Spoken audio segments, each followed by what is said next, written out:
We knew that we wanted another child. We knew that we wanted Cameron to have a sibling. We knew the risks. We knew that I had preeclampsia before.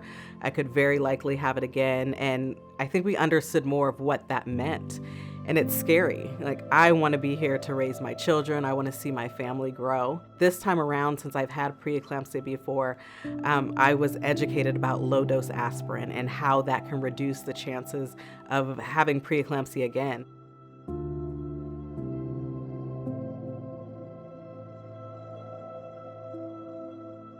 There were so many moments, when we had our daughter where it wasn't what we dreamt of. You never imagine leaving the hospital without your baby. You never imagine not being able to hold your child after they're born.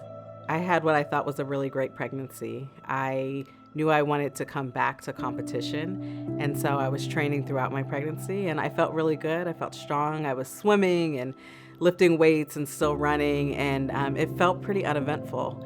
And then I went to a routine doctor's appointment at 32 weeks, and I found out immediately that I was spilling protein. And at that point, I had been diagnosed with preeclampsia. I remember sitting in that hospital bed when they came over and they told me that, and I didn't even know what preeclampsia meant. Doctors kept coming in and they were checking if my vision was changing, my blood pressure, all those things. I was at risk of having a stroke, of losing my vision, all of these things that we know how preeclampsia can turn into eclampsia. And so it was a very scary situation. I think even more so for my family. I think I was so concerned with what was going to happen with my daughter. I didn't understand the severity of what was happening with my own health, but there was a lot happening and happening really quickly.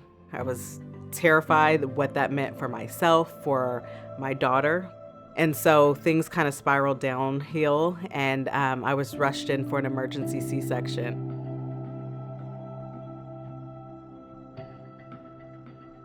We spent the next month in the NICU, and I feel like that time really changed me. Just being there and learning about the maternal health crisis, especially how it affects women of color, and just the families that are in the NICU. And we left after a month, and I felt so blessed that we were able to leave as a family, because what I learned is that that's not the reality for a lot of other families.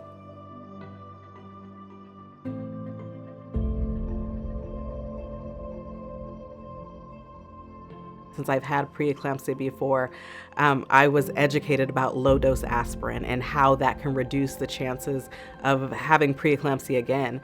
And so that's something that I learned after my first experience, but also conversation that I had with my doctor and with my doula. And knowing that that's something that I can do that's preventative, it was just an easy thing to be able to implement into my daily routine.